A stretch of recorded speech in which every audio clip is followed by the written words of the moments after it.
आदरणीय अखिलेश यादव जी का आगमन मंच पे हो चुका है। मैं उठाइए दोनों हाथ, जोरदार तालियां होनी चाहिए भारत के भविष्य दोनों नेताओं के लिए, जोरदार तालियां होनी चाहिए आदरणीय अखिलेश यादव जी और राहुल गांधी जी के लिए, जोरदार तालियां। सदल प्रसाद जी जाइए, जाइए सदल जी जाइए, जाइए भाई। अरे माननीय सदल जी और अखिलेश प्रताप सिंह दोनों तो गए होते। चलिए, अच्छा आप लोग बैठ जाइए, चलिए बैठिए। आप सभी आदरणीय नेतागण मंच पर बैठ जाएं। भैया किस रुक जाइए, सभी आदरणीय नेतागण मंच पर बैठ जाइए। आप सबसे अनुरोध है कि आप लोग मंच पर बैठिए। सम्मानित आदरणीय हमारे राष्ट्र नायक आदरणीय राहुल गांधी जी और अखिलेश यादव जी बांसगांव लोकसभा में पधार चुके हैं। मैं आप सबसे अपील करता हूं कि आप ताली बजाकर हाथ ऊंचे कर उनका अभिवादन करें, स्वागत करें। और हमारे बांसगांव के प्रत्याशी आदरणीय सदल प्रसाद जी, राहुल गांधी जी का और अखिलेश यादव जी का स्वागत करेंगे।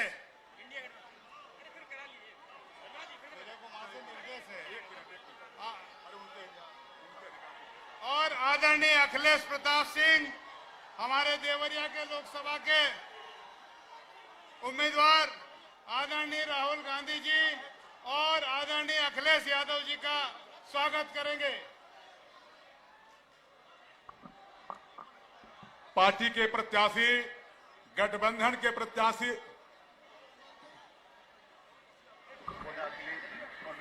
ठीक है, अरे ठीक है, हो गया, हाँ ठीक है जी। हमारे दोनों देवरिया जनपद और सलेमपुर बांसगांव के, हम भी तो बोल ही रहे हैं, दोनों प्रत्याशी अपने राष्ट्रीय नेताओं को देखिए बुके देकर अभिनंदन कर रहे हैं। आप लोग जोरदार ताली बजाइए, जोरदार ताली बजाइए। सम्मानित आदरणीय हमारे राष्ट्रीय नेता आदरणीय अखिलेश यादव जी से अपील करता हूं कि वो मंच पर आकर अपना संबोधन करें और आप सबसे निवेदन करता हूं ताली बजाकर उनका अभिवादन करें। ये इंडिया का गठबंधन है, गठबंधन है, गठबंधन है, ये इंडिया का गठबंधन है। दिल्ली में प्रवेश की खातिर राहुल और अखिलेश की खातिर, संविधान बचाना है तो वोट करो इस देश की खातिर। हम दो नेता स्वागत करते हैं, अपने कुर्सी पर बैठिए।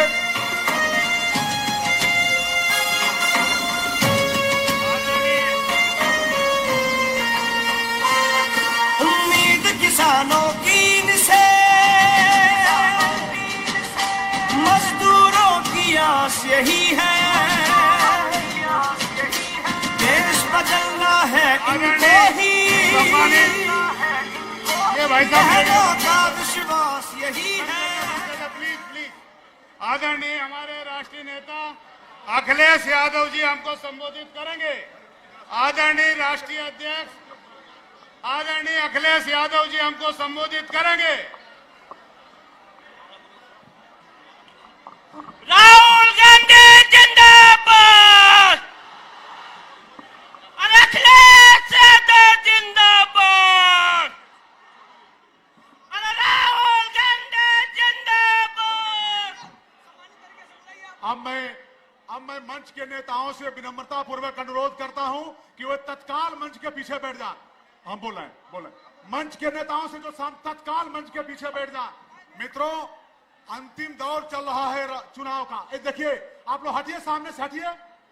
नहीं, आप लोग सामने से हटिए, बुला रहे हैं, हटिए सामने से। देखिए, हम लोगों के बीच में देश के दोनों बड़े नेता मौजूद हैं और इनके पास समय नहीं है। मैं चाहता था कि दोनों प्रत्याशी माननीय सदल प्रसाद जी और माननीय अखिलेश जी अभिनंदन करें, लेकिन अरे माननीय जी का, लेकिन माननीय राष्ट्रीय अध्यक्ष जी से अनुमति लेकर क्यों आइए। माननीय सदल प्रसाद जी आइए, केवल स्वागत कर लीजिए। आइए, अनुमति मिल गई। आइए, अनुमति मिल गई। केवल दोनों का अभिनंदन करके हाथ जोड़ लीजिए।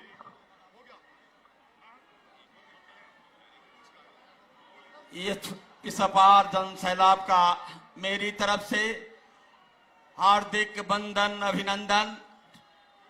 मंच पर विराजमान कांग्रेस पार्टी के, समाजवादी पार्टी के दोनों महान राष्ट्रीय नेताओं का हार्दिक बंदन अभिनंदन।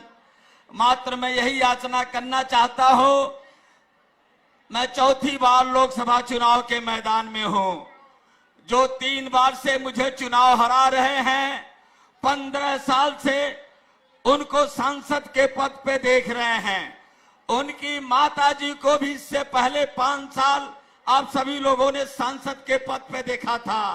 मैं भी आपका भाई हूं, आपका बेटा हूं। 20 साल से एक ही परिवार को इस सांसद के पद पे देख रहे हैं।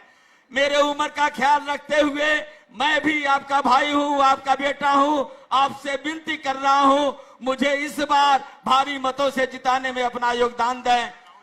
धन्यवाद। सम्मानित देवरिया के लोकसभा के उम्मीदवार अखिलेश प्रसाद जी हमें अभी संबोधित करें। धन्यवाद संचालक महोदय।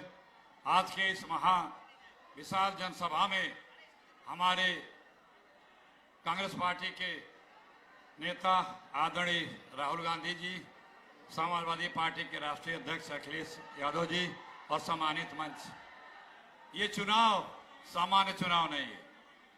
ये चुनाव एक गरीब का पक्ष लेने वाले, कमजोर का पक्ष लेने वाले, दलित पिछड़े आदिवासियों का पक्ष लेने वाले, नौजवानों किसानों का पक्ष लेने वाले गुट के साथ, और दूसरा गुट जो सिर्फ कुछ चंद अमीरों के लिए काम करता है, उस गठबंधन के साथ हमारा ये चुनाव है। जितने भी कानून गरीबों के लिए बने हैं वो सिर्फ कांग्रेस पार्टी और हमारा इंडिया गठबंधन अलायंस ने बनाया है। आप नौजवान हैं, इंटर पढ़ने के बाद क्या देवरिया में कोई ऐसा कॉलेज है, कोई एक भी इंजीनियरिंग कॉलेज है देवरिया में? बताएं आप। क्या कोई एमबीए कॉलेज है? क्या कोई इकोनॉमिक्स का कॉलेज है? क्या कोई लॉ का कॉलेज है? क्या कोई साइंस और टेक्नोलॉजी का कॉलेज है? इंटर के बाद आपको पढ़ने के लिए पलायन करना पड़ता है देवरिया से बाहर। क्या सिर्फ 10 सालों में क्या किया इस सरकार ने? क्या सिर्फ साक्षर बनाना है किसी सरकार की जिम्मेदारी है? हमें उच्च शिक्षा के लिए पलायन करना पड़ता है, हमें नौकरी के लिए पलायन करना पड़ता है। 10 सालों में क्या कोई एक भी इंडस्ट्री लगी है जिसमें 50 लोगों की भी नौकरी लगी हो? समय कम है, बातें बहुत सी हैं। आपको मेरा प्रणाम, बहुत बहुत धन्यवाद, सबको प्रणाम। अरे भाई व्यास जी, आप तो स्वागत कई बार कर लिए हैं। देखिए हम सबके नेता, लाखों लाखों करोड़ों लोगों के हृदय सम्राट, जिनको अपनी धरती पर देखना चाहते हैं, बरहज विधानसभा की धरती पर आपका अभिनंदन है। माननीय राष्ट्रीय अध्यक्ष, उठाओ दोनों हाथ और जोरदार तालियां होनी चाहिए आदरणीय अखिलेश यादव जी, राहुल गांधी जी के लिए। अखिलेश यादव, राहुल गांधी।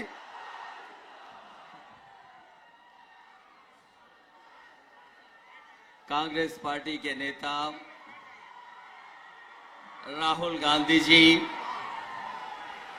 मंच पर उपस्थित समाजवादी पार्टी के हमारे जिलाध्यक्ष से लेकर के सभी नेता, विधायक, पूर्व विधायक, संगठन के सभी पदाधिकारी, कांग्रेस पार्टी के सभी जिम्मेदार नेता, पार्टी के पदाधिकारी और मंच पर उपस्थित इंडिया गठबंधन के सभी सहयोगी दल के नेता, और इस चुनावी जनसभा में मैं देख रहा हूं जहां पंडाल में बड़ी संख्या में लोग दिखाई दे रहे हैं। हमारे सभी आदरणीय बुजुर्ग, किसान भाई, माताएं, बहनें और बड़ी संख्या में नौजवान साथी, पत्रकार बंधु, मैं सबसे पहले आप सबका बहुत बहुत धन्यवाद और आभार प्रकट करना चाहता हूं। मैं देख रहा हूं जहां पंडाल हमारा भरा दिखाई दे रहा है, पंडाल जहां नहीं है, हमारे दाईं तरफ दूर तक और बाईं तरफ बड़ी संख्या में और पीछे पेड़ों से लेकर के एम्बुलेंस से आगे तक और इस मंच के दाएं और बाएं ओर बड़ी संख्या में लोग दिखाई दे रहे हैं। मैं एक एक साथी जो यहां पर उपस्थित है, आप सबका इस तपती हुई गर्मी में जहां आपने मनोबल और जोश बढ़ाने का काम किया है, मैं आप सबका आभार प्रकट करता हूं। जहां चुनाव लगातार आगे बढ़ता चला जा रहा है और जब मैं यहां पर पहुंचा हूं, देवरिया की वो महान धरती, एक ऐसी धरती देवरिया जिसको देवों की धरती माना गया, जहां पर बाबा दुग्धेश्वर नाथ से लेकर के बाबा महेंद्रनाथ और ये पावन धरती देवरा बाबा की भी है, बाबा राघव दास की भी है। इसलिए मैं आप सबका उस धरती पर धन्यवाद भी देता हूं। और जहां आखिरी चरण में चुनाव पहुंचा है, हमें पूरा भरोसा है कि इस बार यहां से देवरिया, बांसगांव, गोरखपुर, आसपास जितनी लोकसभाएं हैं, इंडिया गठबंधन भारी बहुमत से जीत करके जा रहा है। मैं अभी आपके प्रत्याशी सरल प्रसाद जी का भाषण सुन रहा था। उन्होंने कहा कि वो चौथी बार आपके बीच में लड़ने आए हैं और अभी उनका भाग्य नहीं खुला है, लेकिन जो अंक गणित समझते होंगे वो जानते होंगे कि इस बार परिणाम 4 तारीख को आने जा रहा है। हमारे सदल प्रसाद जी, जिनका चुनाव चिन्ह कांग्रेस का है हाथ, ये न केवल जीतने जा रहे हैं बल्कि रिकॉर्ड मतों से जीत करके जाएंगे। और दूसरे प्रत्याशी हमारे नामा राशि हैं।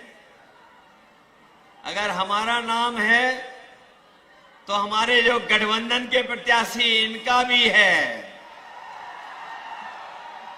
बताओ, हमारे नामा राशि को जिताओगे? हमसे ज्यादा वोटों से जिताओगे? इस बार तो 2-2 अखिलेश जी लड़ रहे हैं चुनाव, बहुत दोनों को भेजोगे लोकसभा? ये 7वें चरण का चुनाव है और मैं देख रहा हूं जनता का गुस्सा भी 7वें आसमान पर पहुंच गया है।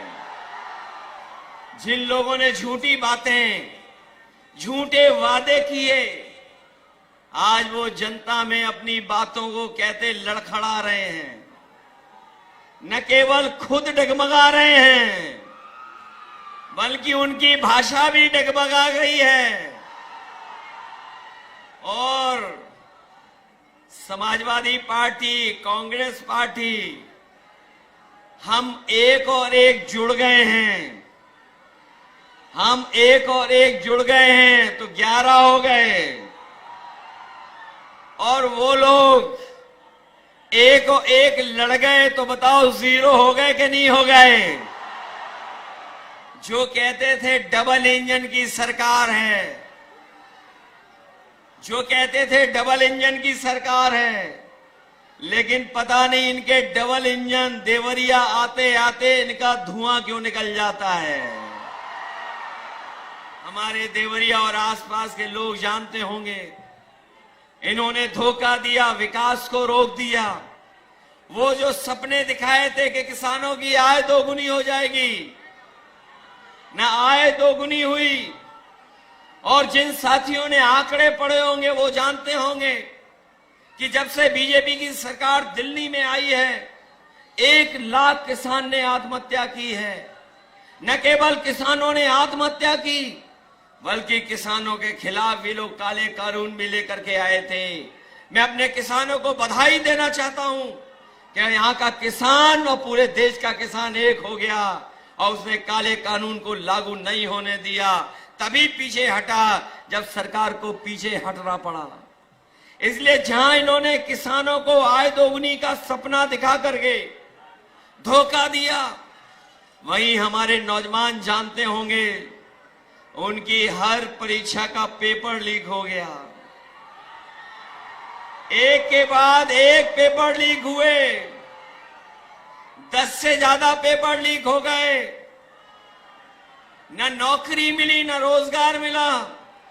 जो लोग कहते थे निवेश लाएंगे, लेकिन निवेश न गोरखपुर पहुंचा, न देवरिया पहुंचा। निवेश के नाम पर हमें और आपको सपने दिखाए, नौकरियां छिन गईं, आरक्षण छिन गया, और जो संस्थाएं नौकरी दे भी सकती थी, आरक्षण दे भी सकती थी, उन संस्थाओं को भी इन्होंने बेच दिया। लाखों लाख नौजवान पेपर लीक की वजह से रह गया। जो मेहनत कर करके फौज में भर्ती होता था, जिस नौजवान का सपना होता था कि वर्दी पहनेंगे पक्की नौकरी मिलेगी, लेकिन वो नौकरी भी इन्होंने छीन ली। इंडिया गठबंधन ने तय किया है कि न केवल सरकारी नौकरियां दी जाएंगी, आरक्षण के तहत आपको हक और सम्मान मिलेगा, और अग्निवीर व्यवस्था हमेशा हमेशा के लिए खत्म हो जाएगी। महंगाई बढ़ा दी। बताओ महंगाई कहां पहुंचा दी? जो चीजें महंगी हुई वो हम और आप जानते हैं। चाहे जो भी जरूरत की चीज हो, सब महंगी हो गई। डीजल, पेट्रोल, खाद, डीएपी सब महंगा हो गया। और सीमा यहां तक ये बीजेपी के लोग लांग गए कि इन्होंने खाद की बोरी से भी चोरी शुरू कर दी। बताओ खाद की बोरी से चोरी हुई कि नहीं हुई? पहले 5 किलो हुई, फिर 5 किलो हुई। बताओ 10 किलो चोरी हो गई कि नहीं हो गई? मैं कभी कभी सोचता हूं ये बोरी की चोरी कहां से सीख करके आए हैं। वो देखा होगा बाजार में आपने पार्ले जी बिस्किट पैकेट, पहले इतना बड़ा आता था, अब कितना बड़ा हो गया। जैसे जैसे महंगाई बढ़ी उन्होंने मुनाफा कमाना शुरू किया। बताओ वो बड़ा पैकेट छोटा हो गया कि नहीं हो गया? इनकी सरकार आ गई तो आप देख लेना, पार्ले जी बिस्किट पैकेट का एक बिस्किट वाला पैकेट मिलेगा। आपकी मोटरसाइकिल महंगी कर दी कि नहीं कर दी? कहां 50,000 में आ जाती थी मोटरसाइकिल, बताओ 1 लाख में आ रही है। पेट्रोल डीजल तो किया ही किया महंगा है। और यही नहीं, जब 2022 में ने वोट चाहिए था तो बताओ राशन में क्या क्या दे रहे थे आपको? राशन में रिफाइंड तेल दे रहे थे, नमक दे रहे थे, दाल दे रहे थे। आज मात्रा कम हो गई, राशन में पता नहीं क्या दे रहे हैं। भरपेट गरीब खाना नहीं खा सकता है। इसलिए समाजवादी पार्टी और कांग्रेस पार्टी ने भी तय किया है कि सरकार बनेगी 4 जून के बाद तो राशन की मात्रा बढ़ेगी, गुणवत्ता बेहतर होगी, पैकेट का आटा और डाटा भी फ्री देने का काम होगा। इसलिए मदद करो सब लोग। मदद करोगे आप लोग? बताओ परिवर्तन की हवा चल रही कि नहीं चल रही है? देवरिया वालों हवा चला रहे हो कि नहीं चला रहे हो? ये पूर्वांचल के लोग हैं, इस बार रुकने वाले नहीं हैं। बताओ हिसाब किताब बराबर करोगे?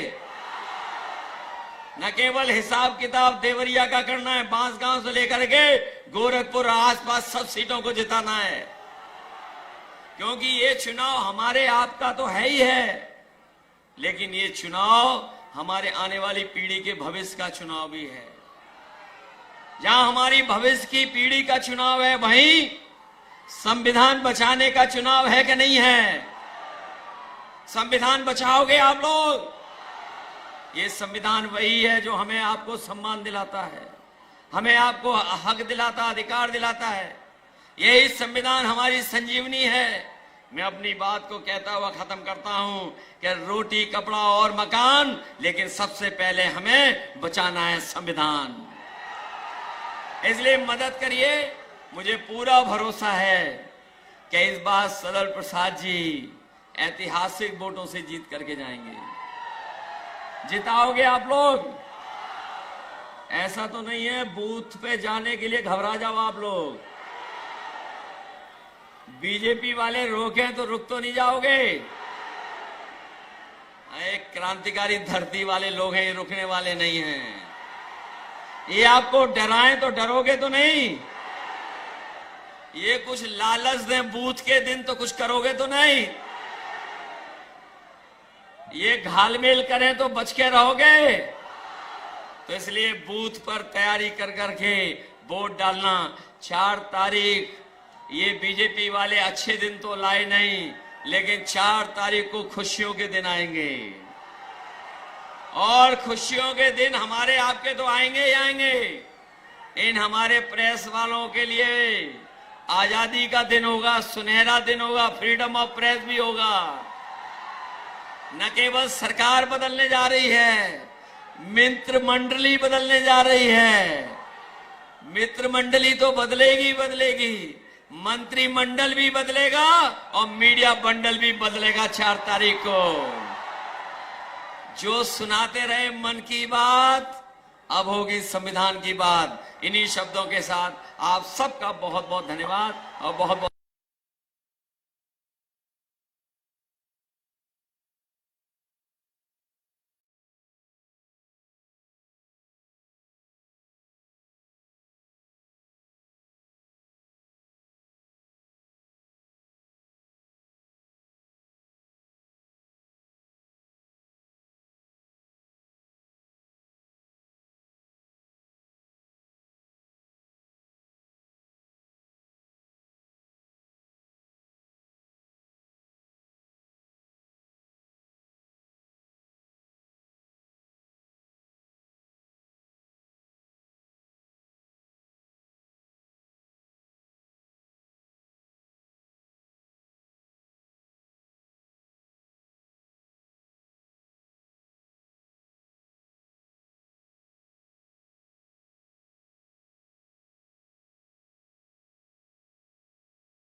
उसमें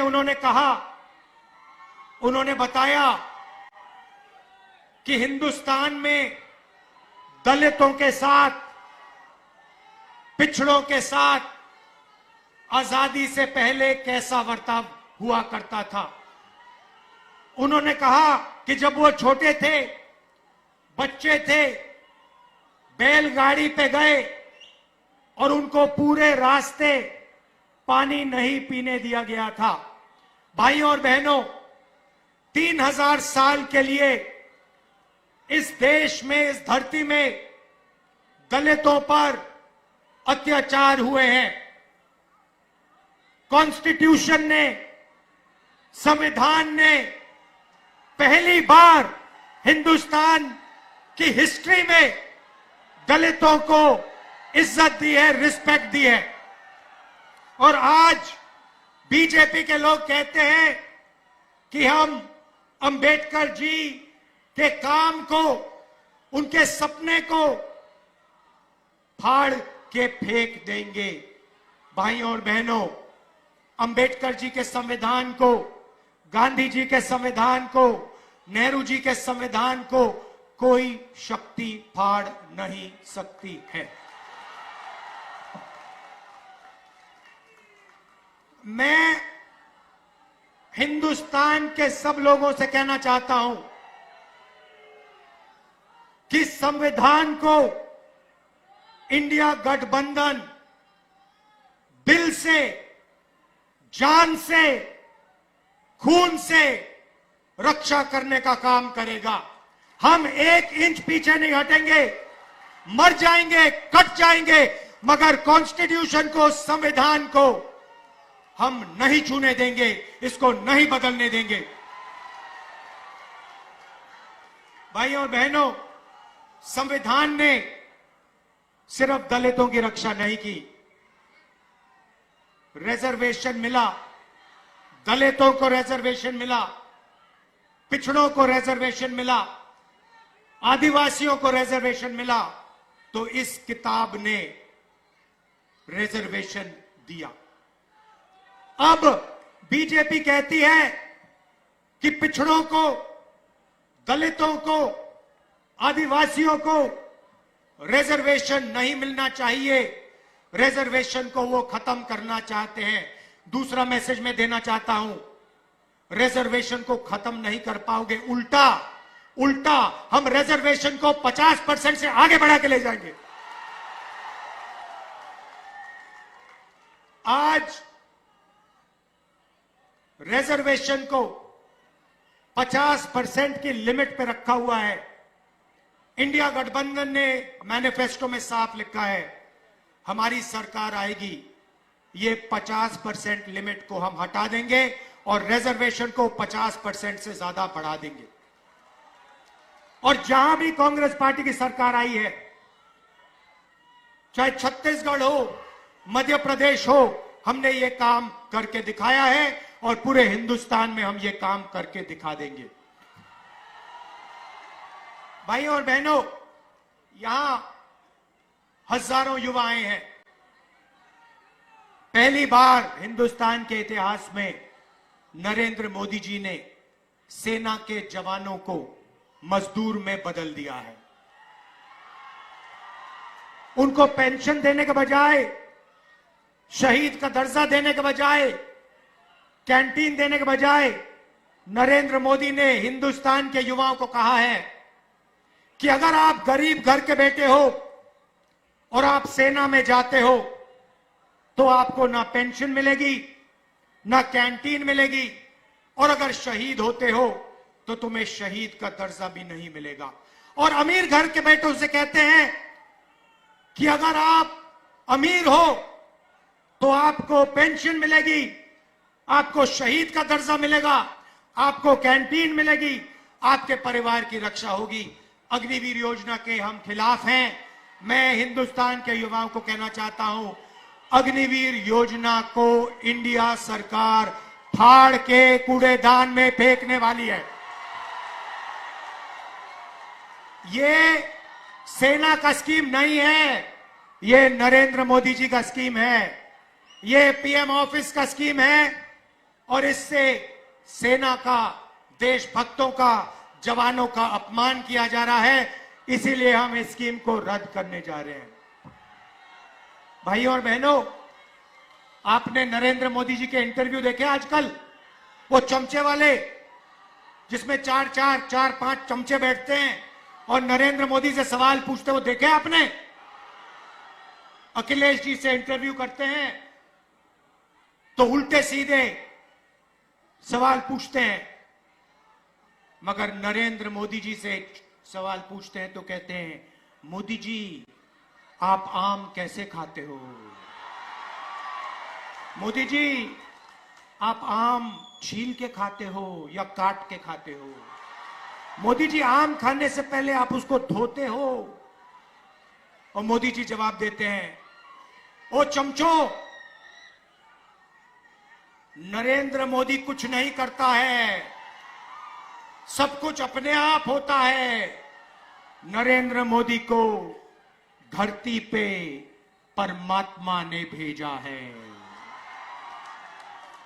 बाकी सब लोग बायोलॉजिकल हैं, माता पिता से पैदा हुए हैं। नरेंद्र मोदी बायोलॉजिकल नहीं है। नरेंद्र मोदी जी ऊपर से टपक के आए हैं, उनको परमात्मा ने हिंदुस्तान भेजा है परमात्मा का काम करने के लिए। मजे की बात यह है कि परमात्मा ने उनको अदानी जी की मदद करने के लिए भेजा है, अंबानी जी की मदद करने के लिए भेजा है, मगर परमात्मा ने उन्हें किसान को मदद करने के लिए नहीं भेजा, मजदूर को मदद करने के लिए नहीं भेजा, जाति जनगणना करवाने के लिए नहीं भेजा। अजीब सी बात है भाई और बहनों, अगर सचमुच में परमात्मा ने भेजा होता तो परमात्मा कहते कि हिंदुस्तान के सबसे कमजोर लोगों की मदद करो, किसानों की मदद करो, मजदूरों की मदद करो, गरीबों की मदद करो। नरेंद्र मोदी जी के परमात्मा ने उन्हें कहा, नरेंद्र मोदी जी अदानी की मदद करो, हिंदुस्तान के सारे एयरपोर्ट अदानी को दे दो, हिंदुस्तान के पावर प्लांट्स को अदानी को दे दो, रेलवे अदानी को दे दो। 16 लाख करोड़ रुपए कर्जा माफ करो अदानी अंबानी का। ये कैसे परमात्मा है? ये नरेंद्र मोदी जी वाले परमात्मा है। भाई और बहनों, परमात्मा की बात हो रही है तो आपने राम मंदिर का इनॉग्रेशन देखा? राम मंदिर के इनॉग्रेशन में हिंदुस्तान के राष्ट्रपति जो आदिवासी हैं उन्हें कहा जाता है तुम्हें नहीं आना है, तुम्हारा चेहरा नहीं दिखना चाहिए।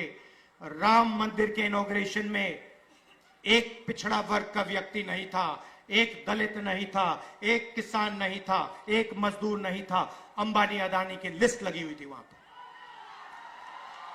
तो जो भी ये करते हैं अदानी अंबानी के लिए करते हैं। अब हमें काम करना है, इंडिया गठबंधन की सरकार आ रही है। मैं आपको सिर्फ आज 2 चीजें कहना चाहता हूं। सबसे पहले भाई और बहनों, 4 जून इंडिया गठबंधन की सरकार बनेगी। हिंदुस्तान के गरीब परिवारों की लिस्ट बनेगी, करोड़ों लोगों के नाम उस लिस्ट में होंगे। हर परिवार में से एक महिला का नाम चुना जाएगा, करोड़ों महिलाओं के नाम एक लिस्ट में लगेंगे। उसके बाद 5 उसके बाद 5 जुलाई खटाखट खटाखट खटाखट खटाखट खटाखट खटाखट खटाखट खटाखट 5 जुलाई, 5 अगस्त, सितंबर, अक्टूबर, नवंबर, दिसंबर। मीडिया वाले लोग कहेंगे देखो देखो इंडिया गठबंधन गरीबों की आदत बिगाड़ रहा है। हम उनसे कहेंगे ज्यादा बोला तो दुगना कर देंगे। आप लोग अंबानी के हो, अदानी के हो, आप अपना काम करो, आप उनकी शादी दिखाओ, हम अपना काम करेंगे। हमारा काम गरीबों के बैंक अकाउंट में, किसानों के बैंक अकाउंट में, महिलाओं के बैंक अकाउंट में हिंदुस्तान का धन डालने का है। हम उस काम को पूरा करेंगे। भाई और बहनों, किसानों का कर्जा माफ होगा, मिनिमम सपोर्ट प्राइस कानूनी मिलेगी। मनरेगा में आज 250 रुपए मिलते हैं, 400 रुपए मिलेंगे। और आशा और आंगनवाड़ी की जो महिलाएं हैं, जितनी भी उनकी आज आमदनी है उसको हम डबल कर देंगे। आखिरी बात, नरेंद्र मोदी ने बेरोजगारी फैलाई, उत्तर प्रदेश के युवाओं को चोट पहुंचाई। आपसे कहा, युवाओं नाली के ओर जाओ, नाली में पाइप डालो, नाली में से गैस निकलेगी, पाइप को चूल्हे में लगाओ और पकौड़े बनाओ। और उसके बाद कहते हैं परमात्मा ने कहा है कि मैं हिंदुस्तान के युवाओं को नाली के गैस से पकौड़े पकाना सिखाऊं। आपको बेरोजगार बनाया, 30 लाख सरकारी नौकरियां इंडिया गठबंधन के आते ही आपके हवाले कर देंगे। बेरोजगार युवाओं के बैंक अकाउंट में, गर्मी है काफी,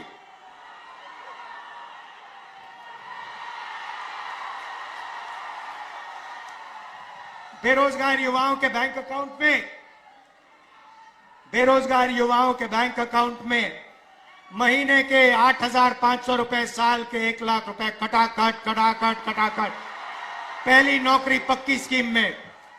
भाई और बहनों, ये जो हम आपके जेब में पैसा डाल रहे हैं, इसके पीछे सोच है। नरेंद्र मोदी ने 22 अरबपति बनाए, उन्होंने पैसा इंग्लैंड भेजा, अमेरिका भेजा, जापान भेजा, दुबई भेजा। हम आपके जेब में पैसा डाल रहे हैं, आप इस पैसे को गांव में, शहरों में, कस्बों में खर्चोगे। आप स्कूटर खरीदोगे, मोटरसाइकिल खरीदोगे, आप घड़ी खरीदोगे, मोबाइल फोन खरीदोगे, शर्ट पैंट खरीदोगे। जैसे ही आप ये चीजें खरीदोगे, हिंदुस्तान की फैक्ट्रियां चालू हो जाएंगी और उन्हीं फैक्ट्रियों में हिंदुस्तान के युवाओं को रोजगार मिलना शुरू हो जाएगा। हम हिंदुस्तान की अर्थव्यवस्था को जंप स्टार्ट करने जा रहे हैं। जैसे फ्यूल टैंक में पेट्रोल डाला जाता है, उसके बाद चाबी घुमाई जाती है, वैसे हम आपके फ्यूल टैंक में पेट्रोल डाल रहे हैं, धन डाल रहे हैं। उसके बाद चाबी घुमाएंगे, हिंदुस्तान की अर्थव्यवस्था चालू हो जाएगी, आपको रोजगार मिलेगा। मैं आपका दिल से धन्यवाद करना चाहता हूं और समाजवादी पार्टी के कार्यकर्ताओं से, कांग्रेस पार्टी के कार्यकर्ताओं से मैं धन्यवाद करना चाहता हूं। किस बात का धन्यवाद कि इस चुनाव में ये जो दोनों समाजवादी पार्टी और कांग्रेस पार्टी है, जो हाथ का निशान है और जो साइकिल का चिन्ह है, ये दोनों एक साथ मिल गए हैं। साइकिल को हाथ के पंजे ने पकड़ लिया है और ये दोनों एक हो गए।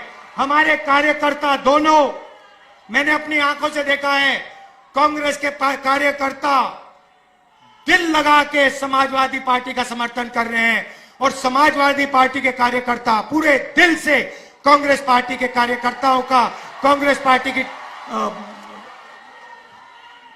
कैंडिडेट्स का पूरा समर्थन कर रहे हैं। भाई और बहनों, जीत निश्चित है। यहां पे मैं बता रहा हूं, लिख लो, यहां पे क्लीन स्वीप होने जा रही है गठबंधन की, इंडिया गठबंधन की। लाइन लगने वाली है सीटों की, टकाटक टकाटक टकाटक टकाटक। और उसके बाद good bye BJP, good bye Narendra Modi, टाटा। तो दिल से आपका धन्यवाद करता हूं। इसको बचाना है भाई और बहनों। अंबेडकर जी का संविधान है, अंबेडकर जी का संविधान है। ये हथियार अंबेडकर जी ने, गांधी जी ने हिंदुस्तान के दलितों को, पिछड़ों को, आदिवासियों को, कमजोर लोगों को दिया। इसकी रक्षा करनी है, जान से रक्षा करनी है, पूरे दम से रक्षा करनी है। दिल से आपका धन्यवाद। नमस्कार, जय हिंद। आज आए सभी चुनावी जनसभा में आए हुए लोगों का आभार प्रकट करते हुए सभा की समाप्ति की घोषणा करता हूं।